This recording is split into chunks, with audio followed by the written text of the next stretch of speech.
ہر شعبہ مولانا یوسف فرماتے تھے کہ ہمارے دین میں ہر شعبے کے فضائل ہیں، ہر شعبے کے مسائل ہیں،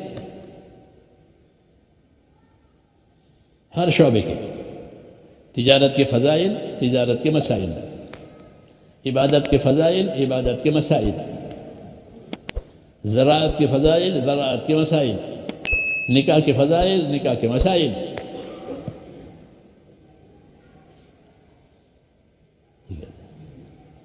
دونوں، خالی قانون نہیں ہے، یہ تجارت کے طریقے ہیں، جیسے اب دنیا میں ہوتا ہے کہ تجارت کے قانون، لائسنس لو، یہ وغیرہ وغیرہ، اور اس کو کیا ملے گا کہ کچھ نہیں مار پڑے گی نہیں لگا تو۔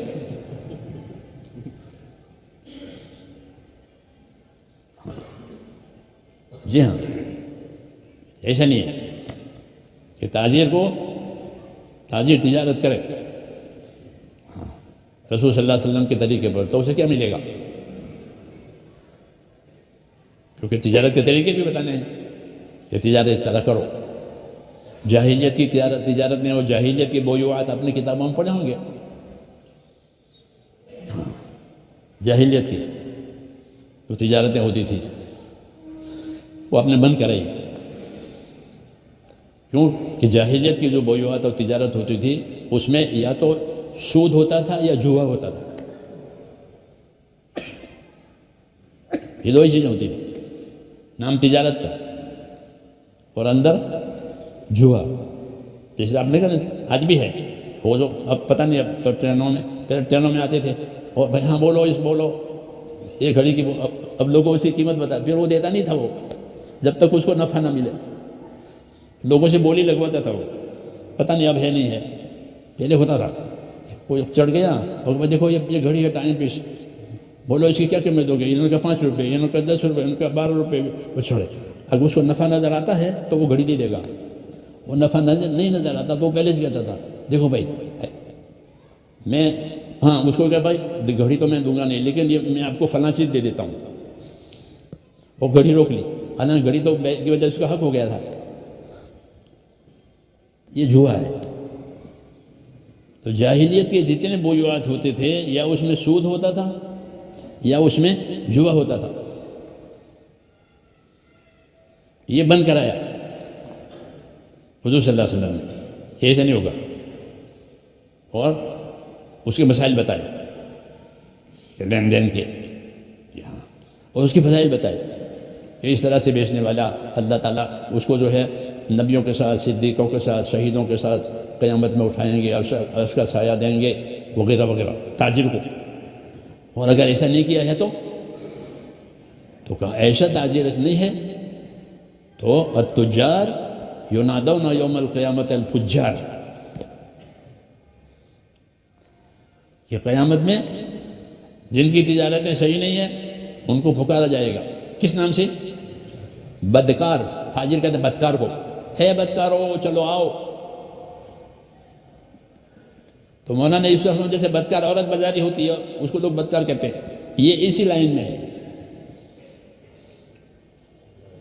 یہ اسی لائن میں ہے کہ وہ آبرو بیچ کر کے پیسے کماتے ہیں، یہ دیانت بیچ کر پیسے کماتا ہے، اس لیے یہ بھی فاجر وہ بھی فاجر، ایک لائن میں۔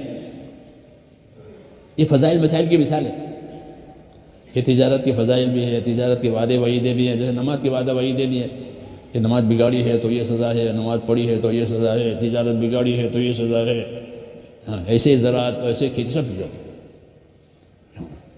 تاکہ زندگی کے تمام شعبے علم پر آویں،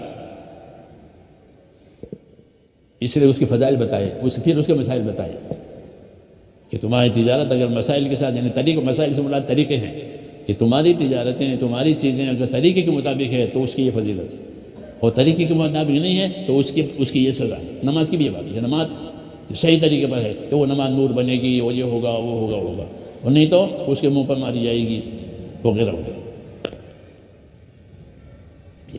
تو حضرت فرماتے تھے ہمارے یہاں ہر شعبے کے فضائل، ہر شعبے کے مسائل، تو مسائل فضائل اسی لیے بتائیں تاکہ شوق آوے، خوف آوے، عمل کرنے کا شوق اور بے عملی کا خوف، کہ بھائی میں نے تجارت میں یہ گڑبڑ کی تو میرے لیے یہ سزا ہے، میں نے زراعت میں گڑبڑ کی تو میرے لیے یہ سزا ہے، جیسے نماز میں گڑبڑ کی تو نماز میں یہ سزا ہے۔ سستی کی نماز کا بھی عذاب ہے، جیسے اہتمام کی نماز کی فضیلت ہے، سستی کی نماز کا عذاب ہے۔ یہ نماز تو پڑھتے نہیں، سستی سے پڑھتے ہیں۔ کوئی نماز اہتمام سے پڑھتے ہیں تو اہتمام کی فضیلت ہے، سستی کی سزا ہے۔ جی ہاں، تو ہر شعبے کے فضائل اور ہر شعبے کے مسائل، یہ فضائل کے ذریعے سے لوگوں میں اپنی زندگی کی ذمہ داریوں کی فکر پیدا کراؤ، اس کی رغبت پیدا کراؤ کہ میں نے یہ کیا تو اللہ مجھے یہ دے گا، نہیں تو یہ سزا ہوگی۔ اس سے ہوگی طلب پیدا۔ جب طلب پیدا ہوگی تو پوچھے گا کہ مجھ کو یہ طریقہ کیسے کرنا چاہیے، پھر اس کو مسائل بتائیں کہ اس کو اس طرح کرو، اس کو اس طرح کرو۔ مسائل کا علم بعد میں اترا، فضائل کا علم پہلے اترا۔ مسائل کا علم بعد میں، فضائل کا علم پہلے اترا، پہلے ہی دن سے، تاکہ لوگوں میں صحیح رغبت پیدا ہو جائے اللہ کے وعدوں کی، آخرت کی، اور آخرت کا خوف پیدا ہو جائے۔ کیوں کہ یہی خوف، یہی شوق اس کو احکام پر اٹھاوے گا۔ یہی طریقہ ہے دعوت کا، اور اپنے نبیوں نے اپنے علوم کو اسی طرح رائج کیا ہے، کوئی دوسری لالچ نہیں دلائی۔ اور اگر کوئی عالم اپنے علم سے کوئی دنیا مانگے تو اس کی بڑی وہی ہے کہ اس کو جنت کی خوشبو بھی نہیں ملے گی، کیونکہ یہ علم اس کے لیے نہیں ہے کہ اسے دنیا بنائی جائے۔ یہ علم تو حقوق ادا کرنے کے لیے ہے اور آخرت حاصل کرنے کے لیے ہے۔ پھر حقوق کی خود برکتیں آئے گی، تو دنیا برکتوں کے ساتھ دی جائے گی اور آخرت بدلے کے ساتھ دی جائے گی۔ یہ سمجھا جائے۔ تو میں کہتے ہیں حضور صلی اللہ علیہ وسلم نے اپنے علوم کو دعوت سے جوڑا ہے، اور دعوت کو یہ بنایا کہ لوگوں میں طلب پیدا ہو جاوے، آخرت کا خوف پیدا ہو جاوے، تاکہ جب یہ بات ہوگی تو وہ پوچھیں گے کہ اس کا کیا طریقہ ہے۔ جیسے حکومت کے قانون کا خوف ہے تو وہ وکیلوں سے پوچھتے ہیں کہ اس کا کیا کرنا ہے۔ ایسے لوگوں میں اس کو تو وہ علماء سے پوچھیں کہ اس کا کیا طریقہ ہے، لیکن ان کا یہ نہیں ہوگی تو وہ علماء سے نہیں پوچھیں گے، وہی جہالت واپس آ جائے گی جو پہلے تھی۔ حضور صلی اللہ علیہ وسلم کا کمال یہ ہے کہ لوگوں کو جہالت میں سے نکالا، ہر شعبے کی جہالت ختم ہوئی اور ان کو اس شعبے کے علم پر لا کے کھڑا کر دیا۔ پھر لوگوں نے اس کو لیا، اس کو حاصل کیا، اس کو یاد کیا، دیا، اور بڑے بڑے علم والے پیدا ہو گئے۔ لوگوں نے علم بھی لیا، کیونکہ علم کی تاکید، علم کی ترغیب، کہ علم نہیں ہوگا تو وہ عمل کی قیمت ہی نہیں ہے جہالت کے ساتھ۔ تو آپ صلی اللہ علیہ وسلم نے علم کو اس طرح عام کیا، رغبت دلا کر کے، اس کو سیکھو، اس کو سکھاؤ، خیرکم من تعلم القرآن وعلمہ، عام کیا اس کو سیکھو، اس کو سکھاؤ، اس کے سیکھنے سکھانے والوں کے لیے یہ ہے، یہ ہے، یہ ہے۔ تو علم بھی عام ہو گیا، پھر عمل کی ترغیب ہوئی تو عمل بھی عام ہوئے، لوگ شوق سے عمل کرتے تھے، چاہے کتنا بھاری عمل ہو، یہاں تک کہ جان لگانا، شہید ہونا، اس کا شوق پیدا ہوگا کہ شہید کو کیا ملے گا، کہ اللہ کے راستے میں جان دی ہے تو کیا ملے گا، تو شہادت کے شوق پیدا ہو گئے۔ اور پوچھتے تھے کہ میں اس راستے میں مارا گیا تو جنت میں جاؤں گا، کہ ہاں، تو وہ مرنے کے لیے تیار ہے۔